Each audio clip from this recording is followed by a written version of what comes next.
Welcome to Canadian Justice. I'm Christine Van Gyn, and today we're discussing the growing trend of a relationship structure called polyamory. Polyamory is also sometimes called ethical non-monogamy, and it's when an individual has multiple romantic or sexual partners at the same time with the consent of all people involved. The Vanier Institute of the Family recently released a report noting the rise in diverse relationship structures and family structures, including polyamorous families.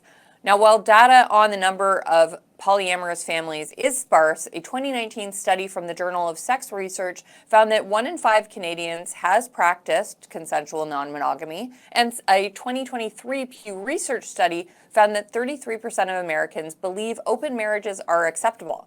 But how does polyamory interact with family law? What happens when children are involved, employment benefits, or pensions?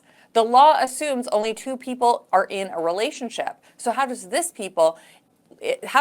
impact people living in polyamorous relationships?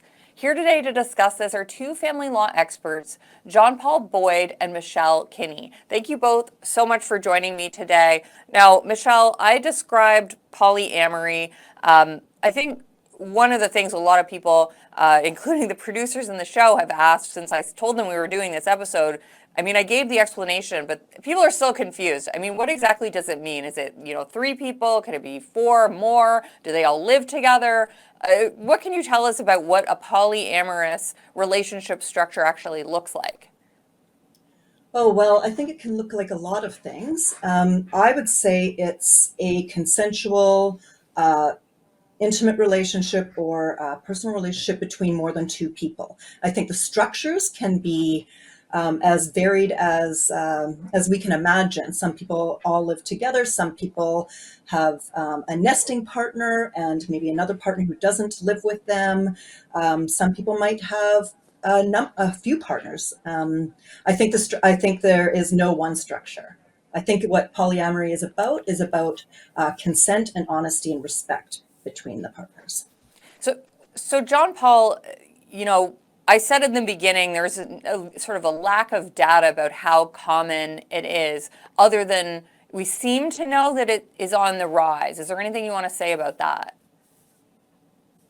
That's about all we know. The problem is that where we get our social information from, Statistics Canada is happily tracking people who get married because you have to apply to that, and then through the CRA they can track how many people are in unmarried long-term relationships. But there's no box to tick on any of the surveys, any of the forms, or on the Canada Census that says I'm in a polyamorous relationship. So we really don't know.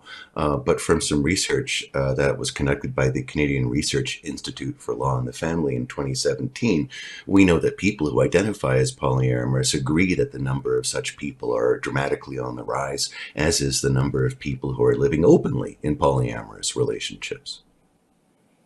So, Michelle, a lot of people are probably familiar with polygamy, which is marriage to multiple people.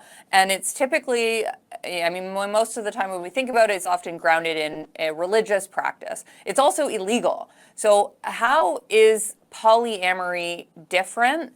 And in particular, I'm interested, I know a lot of the stories about polygamous marriages often involve sexual exploitation, often of young women or even girls. So how would should we differentiate polyamory, and why and how would we differentiate it? Well, it is different. As we were saying earlier, polyamory it's about consent. It's about having consensual, meaningful relationships with more than one partner. Polygamy tends to be more, the way we usually think of it, more often one man married to a number of women. There's shows about there's